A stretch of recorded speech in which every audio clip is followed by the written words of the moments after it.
ભાજપના ધારાસભ્યો સામે પરપ્રાંતીય સમાજમાં રોષ. કાયદો અને વ્યવસ્થાની પરિસ્થિતિના ધજાગરા ઉડાડતી અમદાવાદના વસ્ત્રાલની ઘટના બાદ ભાજપ અને કોંગ્રેસના ધારાસભ્યોએ પરપ્રાંતિયો જે વિસ્તારમાં રહેતા હોય ત્યાં ગુના વધુ થાય છે તેવા નિવેદન કર્યા હતા, જેથી હિન્દી અને પરપ્રાંતીય સમાજમાં ભારે રોષ ફેલાયો છે. આ સમગ્ર મામલે અમદાવાદના શાહીબાગ સર્કિટ હાઉસ ખાતે પરપ્રાંતીય સમાજના લોકોની એક બેઠક મળી હતી. બેઠક બાદ પરપ્રાંતીય સમાજના આગેવાને કહ્યું હતું કે અમરાઈવાડી વિધાનસભામાં ધારાસભ્ય ડોક્ટર હસમુખ પટેલ ચૂંટાઈને આવ્યા છે. એમને તો પતાશું મળ્યું છે. એમને કોઈ મહેનત નથી કરી કે પાર્ટીનું કોઈ કામ નથી કર્યું. અમારા જ કારણે તેઓ જીત્યા છે. પરપ્રાંતીય સમાજ દ્વારા સીએમને રજૂઆત કરાશે. શાહીબાગ ખાતે મળેલી બેઠકમાં તમામ પરપ્રાંતીય સમાજના આગેવાનો મળ્યા હતા અને આગામી દિવસોમાં નાના નાના વિવિધ જગ્યાએ વહેંચાયેલા પરપ્રાંતીય સમાજ ભેગા મળીને મુખ્યમંત્રીને મળીને આ મામલે રજૂઆત કરવામાં આવશે. જે નિવેદન કરવામાં આવ્યું છે તેના માટે ધારાસભ્યો માફી માંગે તેવી માંગ કરવામાં આવશે અને ભવિષ્યમાં આવા કોઈ નિવેદનો ન આપે તેવી રજૂઆત કરાશે. પરપ્રાંતીય સમાજના આગેવાન અમરાઈવાડી વિસ્તારમાં રહેતા રામ પ્રતાપસિંહ ચૌહાણે જણાવ્યું હતું કે પરપ્રાંતીય સમાજ ગુજરાતમાં પાંચ પેઢીઓથી રહે છે અને ગુનેગાર ગુજરાતમાં જ બને છે. સરકાર અને નેતાઓ પહેલા આવા ગુનેગારોને છાવરે છે. તમે છાવરવાનું બંધ કરી દો. વોટ લેવા માટે બધી મગજમારી કરાવો છો. તમને આ સોંપી દીધું છે અને કરી દીધું પછી કામ નીકળી જાય એટલે કહે આ મારો માણસ નથી, આવા કામમાં ફોન કરતો નથી. આડકતરી રીતે નેતાઓ પર નિશાન સાધતા તેઓએ કહ્યું હતું કે હવે તમે નેતા બની ગયા છો. डॉक्टर महादेव झा, हिंदी भाषी महासंघ के अध्यक्ष हूँ और यहाँ मैं आयुर्वेद का सब कारोबार है मेरा. डॉक्टर ने पहले भी बोला कि हर 5 साल में ये समस्या सामने आती है कि लोगों को टारगेट किया जाता है. जी, राष्ट्र का वाली बात की, अमेरिका वाली बात की, और अभी वाला क्या इसका निष्कर्ष होना चाहिए, कैसे समझ में निकाला मिल.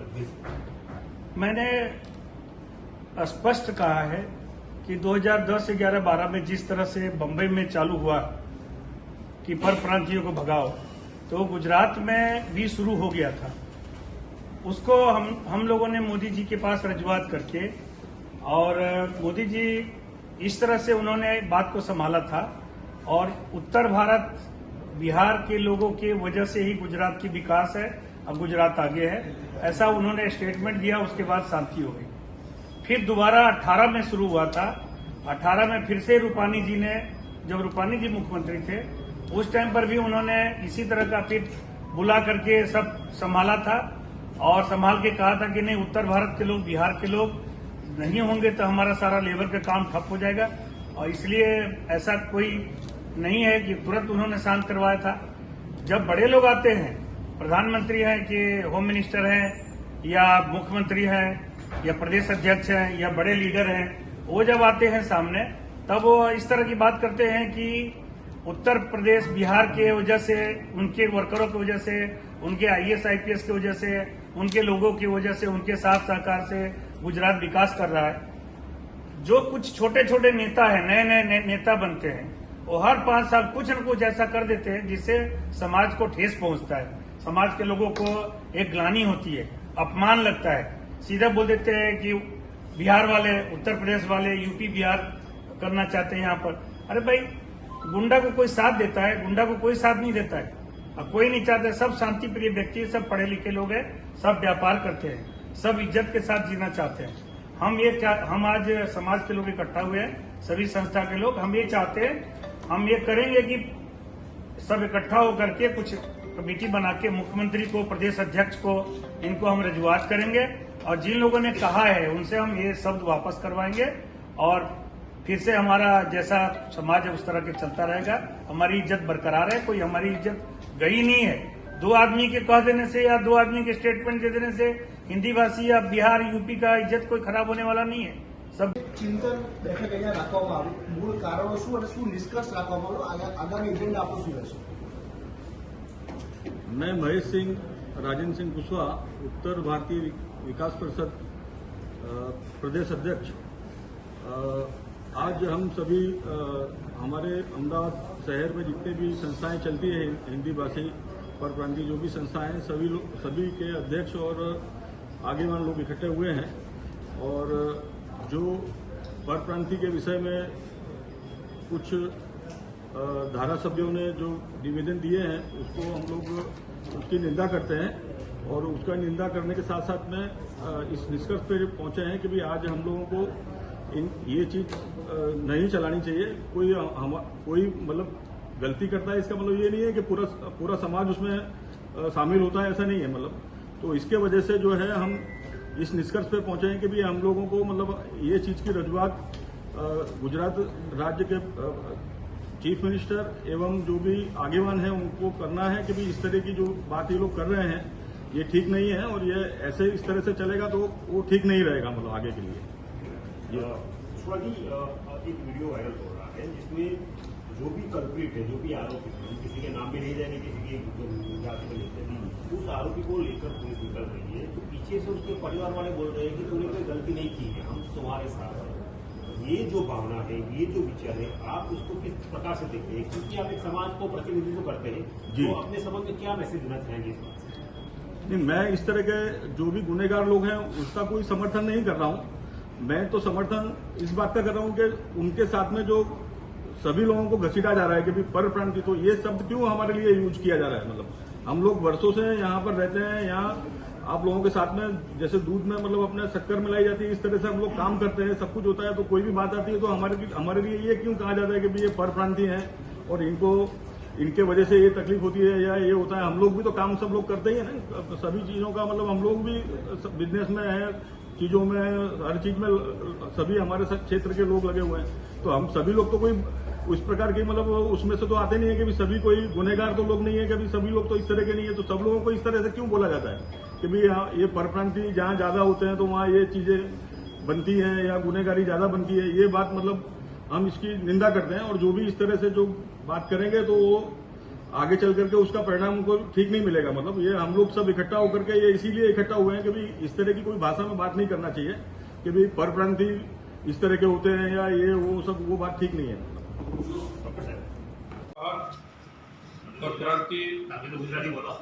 પરપ્રાંતિના અધ્યક્ષ તરીકે હું અહીંયા બધા અમારા સમાજના દરેકના આગેવાન, મોરે સમાજ, રાજપૂત સમાજ, બિહાર સમાજના છે, દરેક સમાજને બોલાવવાનું રીઝન એક જ હતું કે આ આખા વસ્ત્રાલ કાંડની અંદર એકલા જ પરપ્રાંતિ નહોતા, જેની અંદર 2 થી 4 જણા જ હતા અને બાકીના વિહોલા જે એનો મેન લીડર પંકજ, એ કોઈ યુપીનો નથી, એ પ્રોપર એ ગુજરાતનો જ છે।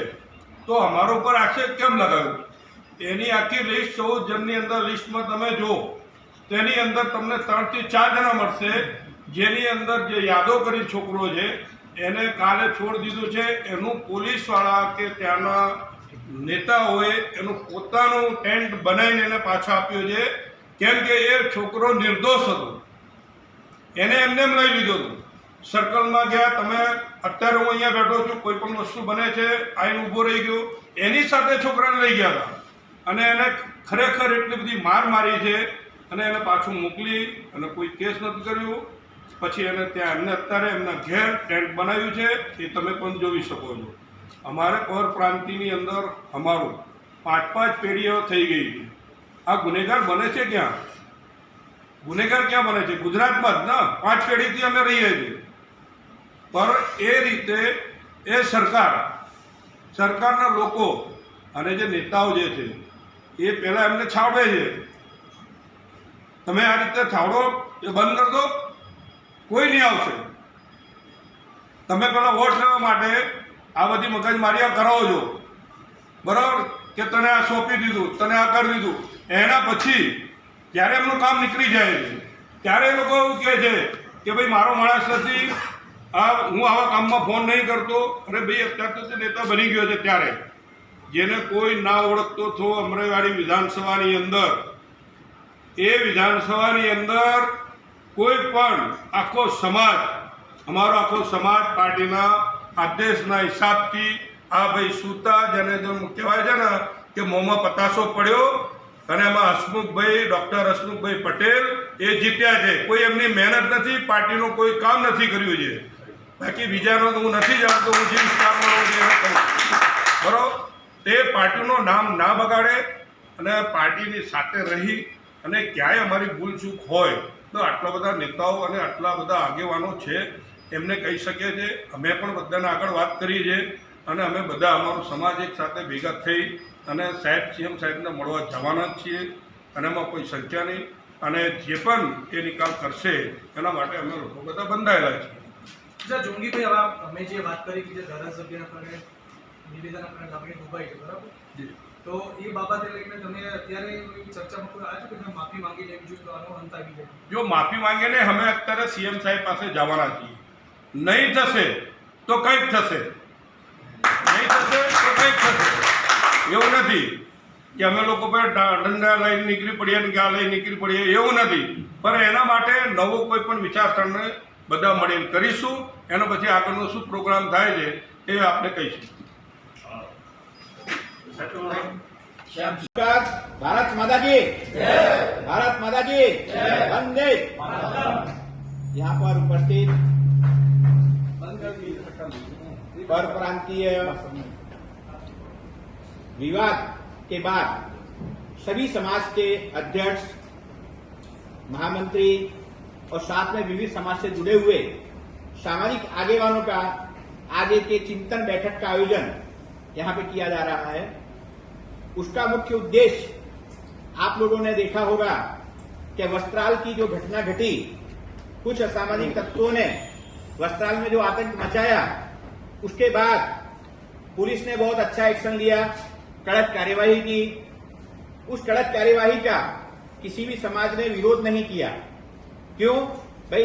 उसका कारण यही है कि गुनहगार किसी समाज का नहीं होता है या गुनहगारों का कोई समाज, संप्रदाय या धर्म नहीं होता है, और हमें भी किसी को ऐसा सहकार देने की जरूरत नहीं होती है।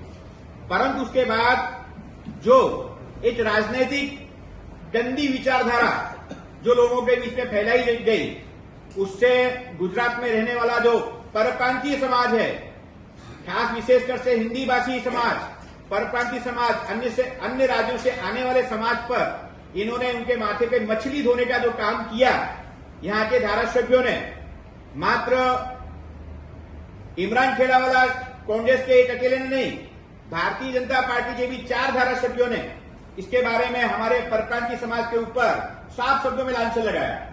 उन्होंने ये कहा कि जहां जहां परप्रांतीय रहते हैं वहां ऐसी घटनाएं घटती हैं, जहां जहां हिंदी भाषी रहते हैं वहां ऐसी घटनाएं घटती हैं। गुजरात को यूपी और बिहार बनाया जाता है, समझा जाता है। इस प्रकार के जो विचार उन्होंने जो प्रस्तुत किए, उससे जहां तक मेरा मानना है, जो व्यक्ति थोड़ा भी सामाजिक जागरूक है उसके मन में चोट पहुंची है। कारण क्या है? ये हमारे और आपके बच्चे नहीं थे फैलाने वाले, हमारे आपके बच्चों, हमारे आपके बीच में से कोई नहीं था, असामाजिक तत्व थे। तो उसके कारण आपको दोषी ठहराना, हमें दोषी ठहराना, हमारी संतानों को दोषी ठहराना, हमारे राज्य के लोगों को दोषी ठहराना उचित नहीं है। तो ये बार बार क्यों हो रहा है? इसको हम आने वाले समय में कैसे रोकें? ये जो अभी घटना घटी है, इसके लिए हम क्या कदम उठाएं? ये कोई एक व्यक्ति अकेला निर्णय नहीं ले सकता है। चाहे वो सानी साहब हो, चाहे हमारे यादव जी हो, चाहे महसी कुशवाहा जी हो, चाहे जुंगी भाई राम प्रताप सिंह हो, चाहे श्याम सिंह हो, कोई एक व्यक्तिगत निर्णय से हम किसी समाज के लिए आगे नहीं बढ़ सकते। इसके लिए सारे समाज के हम आगेवान कोशिश की गई है कि हम एक छत के नीचे आए, एक साथ बैठें, और बैठने के बाद हम नक्की करें कि पहले तो सबसे पहला हम प्रयास ये करें कि हमारा जो समाज है वो जो बदनाम हो रहा है, तो ऐसे दूषण तत्वों से पहली बात तो हम खुद दूर रहें, और ऐसे दूषण तत्व अगर हमारे आसपास में है तो हम उनको दूर करें। ऐसा भी हमें सुनने मिलता है कि कई बार हमारे आगेवान नो से नाम उनके जोड़ दिए जाते हैं। इससे क्या होता है? इससे पूरा समाज बदनाम होता है। तो ऐसा समर्थन सबसे पहले देना, अगर पहले हमारे में से कोई नहीं दे रहा है, अगर दे भी रहा है पर्दे के पीछे, तो ऐसे समर्थन देना हम बंद करें। और साथ में समाज में एक जागृति अभियान, मैं मेरा विचार रखता हूं कि समाज के युवा शराब की तरफ न बढ़े, गुनाह की तरफ न बढ़े। इसलिए जो भी सभी समाज, जैसे आज यादव समाज है, ब्राह्मण समाज है, क्षत्रिय समाज है, पाल समाज है, सानी समाज है, निषाद समाज है, क्षत्रिय समाज है, जो सभी लोग जब करें तो वहां पर हम ऐसे विशेष प्रकार के जागृति के भी कार्यक्रम करें जिससे आने वाली पीढ़ी हमारी इन गुनाहों से दूर रहे।